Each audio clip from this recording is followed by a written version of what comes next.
Bentrok pekerja lokal dengan TKA Cina di perusahaan nikel di Morowali, ini kronologinya.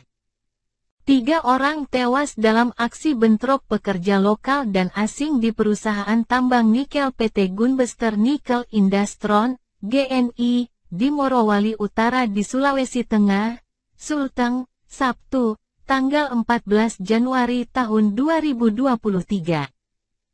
2 tewas adalah tenaga kerja lokal, sedangkan 1 tewas teridentifikasi sebagai warga negara asal Cina. Sementara 69 pekerja sementara ini dalam interogasi kepolisian di Polres Morowali Utara. Benar, 2 meninggal dunia TKI, dan 1 TKA. 3 pekerja juga luka-luka, kata Kepala Bidang, Kabid Humas Polda Sulteng Komisaris Besar, Kombes Didik Supranoto saat dihubungi republika.co.id. Dari Jakarta, Ahad, tanggal 15 Januari tahun 2023, saat ini 69 orang dan sejumlah barang bukti diamankan di Mapolres untuk diminta keterangan terkait kerusuhan tersebut, kata Didik melanjutkan. Dalam siaran pers resmi Polda Sulteng, Kombes Didik menjelaskan, dari penelusuran peristiwa, insiden kerusuhan di PT GNI terjadi sejak Sabtu, tanggal 14 Januari tahun 2023. Ia mengatakan, kerusuhan itu berawal dari aksi unjuk rasa para pekerja yang tergabung dalam Serikat Pekerja Nasional, SPN. Unjuk rasa terjadi di Pos 4 dan Pos 5 di PT GNI.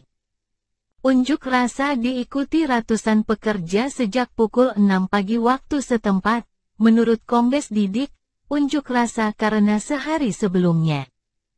Pada Jumat, tanggal 13 Januari tahun 2023, terjadi ketidaksepakatan mediasi antara Serikat Pekerja dan PT GNI di Kantor Dinas Ketenagakerjaan, Disnaker Trans Morowali Utara.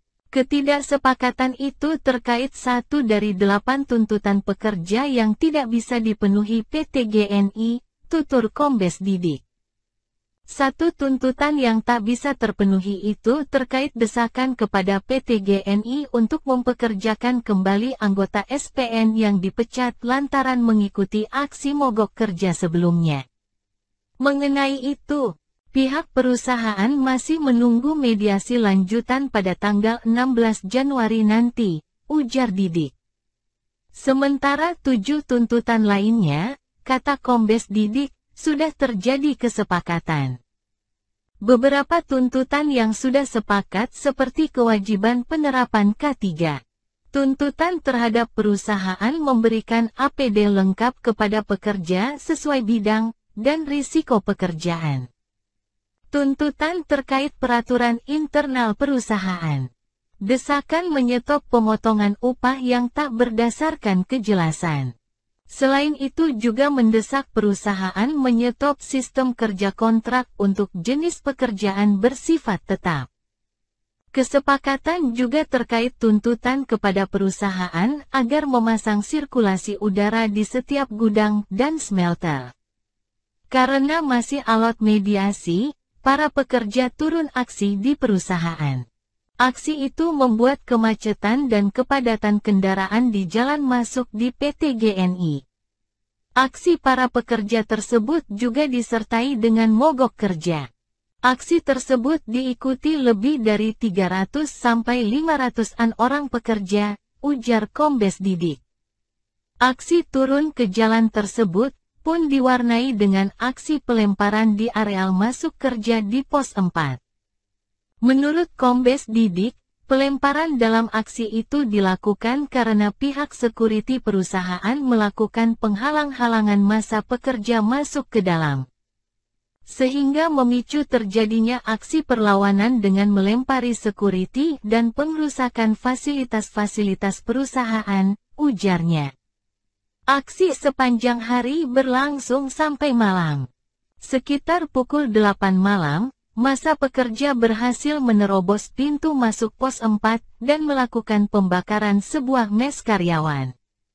Pada saat itu, kata Kombes Didik, kepolisian dengan bantuan Tentara Nasional Indonesia, TNI, berusaha memukul mundur massa pekerja. Akan tetapi, bentrokan lain terjadi di area smelter 1 antar pekerja di divisi dump truck.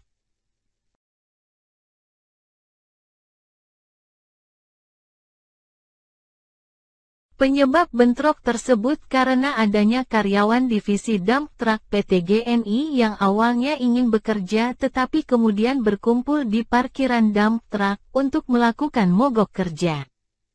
Saat kembali dilakukan pengawalan oleh unit patroli Polres Morowali Utara, namun ada karyawan divisi dump tercuk PT GNI yang tidak mengikuti pengawalan dan melintas di area smelter 1.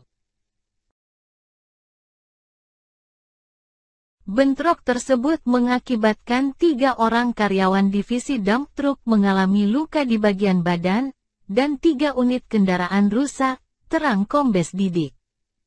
Kerusuhan semakin tak terkendali setelah terjadi aksi saling kejar dan lempar antara sesama pekerja di divisi dump truck. Dalam aksi saling lempar dan mengejar itu, diterangkan Kombes Didik memakan korban jiwa, di mana korban TKI sebanyak 2 orang meninggal dunia, serta TKA sebanyak 1 orang, ujar Kombes Didik. Baru sekitar pukul 9 malam, kata Kombes Didik, Satuan Keamanan Polri dan TNI berhasil melerai bentrok antara pekerja di divisi dump truck PT GNI tersebut. Dan sampai Ahad, tanggal 15 Januari tahun 2023, kata Kombes Didik, situasi dan keamanan di PT GNI diklaim sudah aman, namun tetap dalam pengawasan.